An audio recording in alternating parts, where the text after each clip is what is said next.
Geoffrey Chaucer, The Wife of Bath.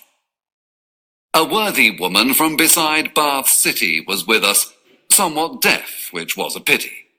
In making cloth she showed so great a bent, she bettered those of Ypres and of Ghent. In all the parish not a dame dared stir towards the altar steps in front of her, and if indeed they did, so wroth was she as to be quite put out of charity. Her kerchiefs were of finely woven ground. I dared have sworn they weighed a good 10 pound, the ones she wore on Sunday on her head. Her hose were of the finest scarlet red, and gartered tight. Her shoes were soft and new. Bold was her face, handsome, and red in hue. A worthy woman all her life. What's more, she'd had 5 husbands, all at the church door, apart from other company in youth. No need just now to speak of that, forsooth. And she had thrice been to Jerusalem, seen many strange rivers and passed over them. She'd been to Rome and also to Boulogne, St. James of Compostela and Cologne. And she was skilled in wandering by the way. She had gap teeth, set widely, truth to say. Easily on an ambling horse she sat, well wimpled up, and on her head a hat as broad as is a buckler or a shield. She had a flowing mantle that concealed large hips, her heels spurred sharply under that.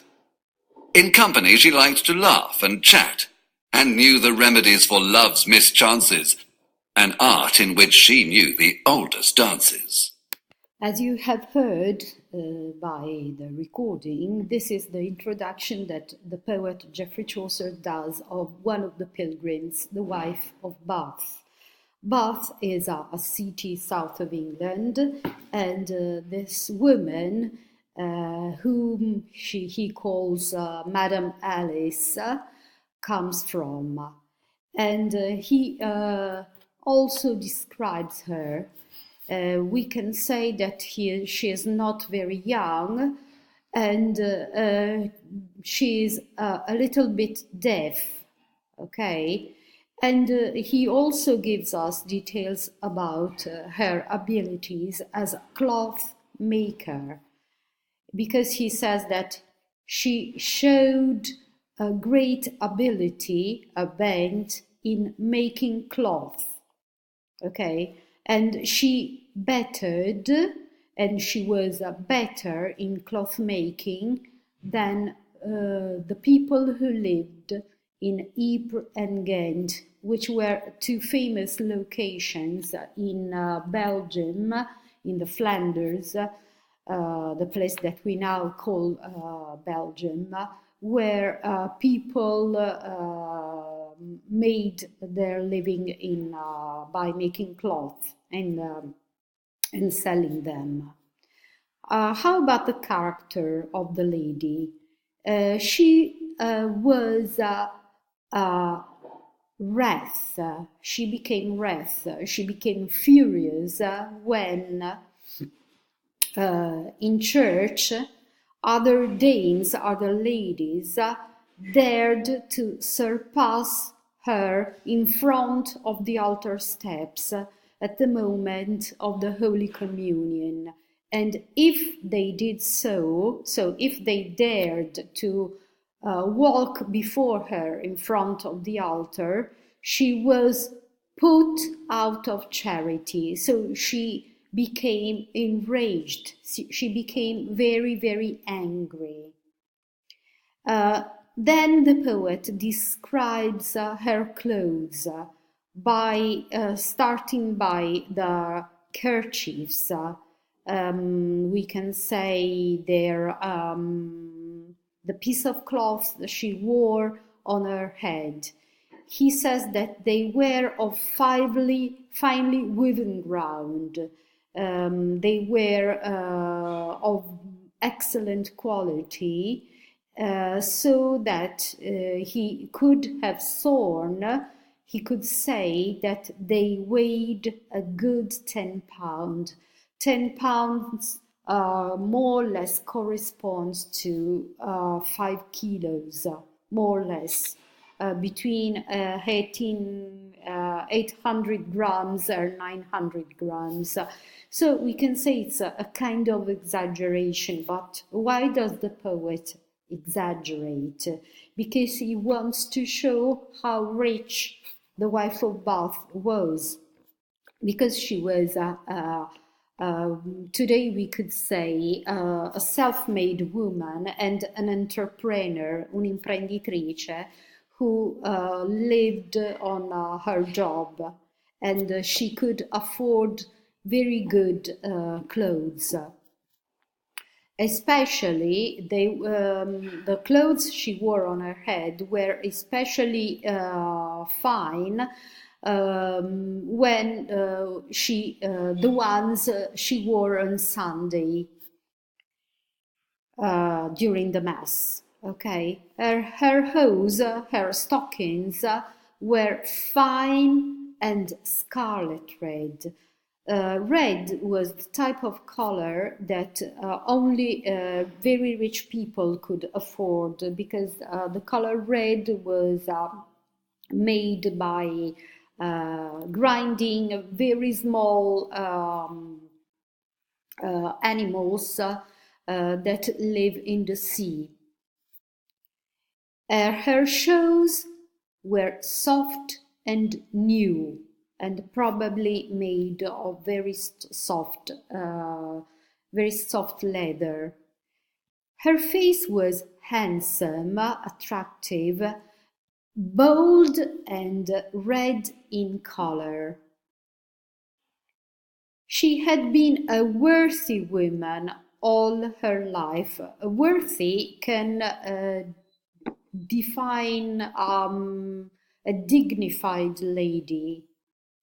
And it is repeated twice in the first line, and also about the middle of her description. But it is used in an ironical way, because after repeating that she had been a worthy woman, the poet remarks that she had had 5 husbands at the church door.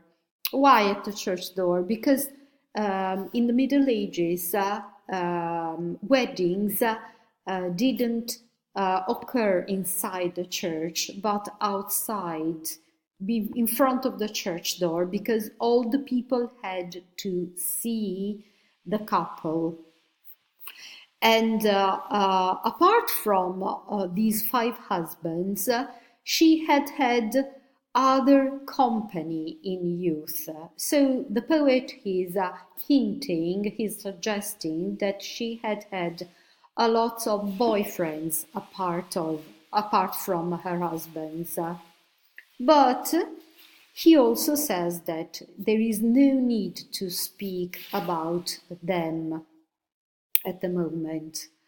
After talking about her physical aspect and her love life, the poet goes on describing saying that the lady had been 3 times to Jerusalem.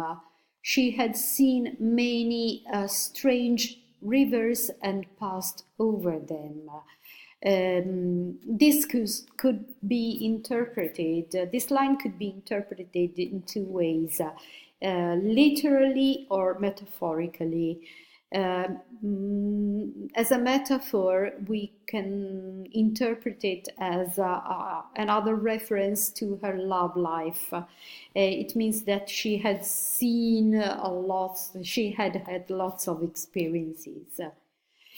She had been to Rome, to Boulogne, to St. James of Compostela in Spain, to Cologne in Germany, and she was skilled in wandering by the way. After that, the poet describes her physical aspect. He says that she had gap teeth, set widely. It means that her teeth had spaces among them. To have gap teeth in the Middle Ages could be a sign of to have gap teeth in the Middle Ages could be a sign of a passionate disposition.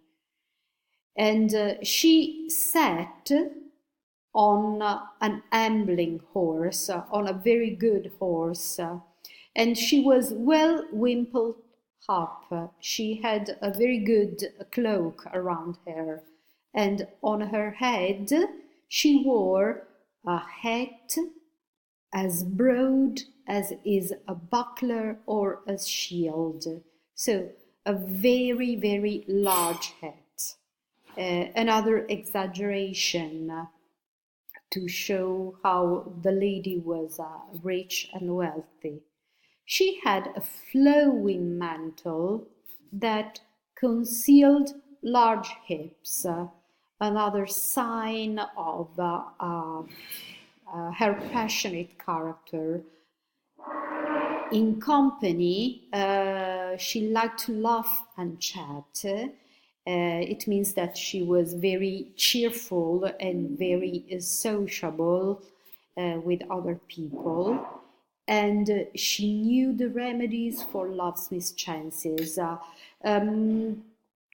She knew how to remedy to love's pain, to love's sorrow, and an art, love, in which she knew the oldest dances. This is another humorous comment about the fact that the lady was an expert in lovemaking.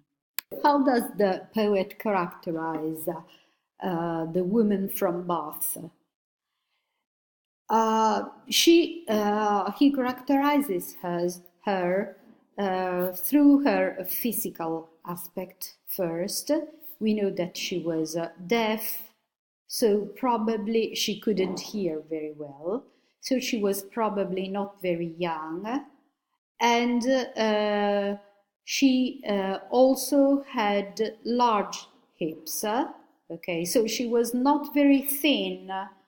And she had also a red face, a very, her face was very colored and handsome and bold. All these characteristics are also suggestive of her character. The red color is repeated also in the clothes she wore, because red is the color of passion. So she was a passionate lady. She was very interested in love, and actually, from other lines in the poem, we know that she was going on a pilgrimage more for looking for another husband or another companion or a lover than for praying, for thanking St. Thomas Becket. Moreover, she knew that she was very skilled in her job. From her job, we know that she belonged to the middle class, and that, like many other women of the time, she worked. She worked, but not as a simple worker, because she had her own firm, and probably she employed other people, since she was fine and very rich. How do we know that she was rich? By her clothes, her kerchiefs, her mantle, her shoes, and her hose, that were all fine and new and all red. And moreover, the poet describes her character. She was passionate, and she also was rather prone to getting angry, to getting enraged, especially when other women tried to walk before her in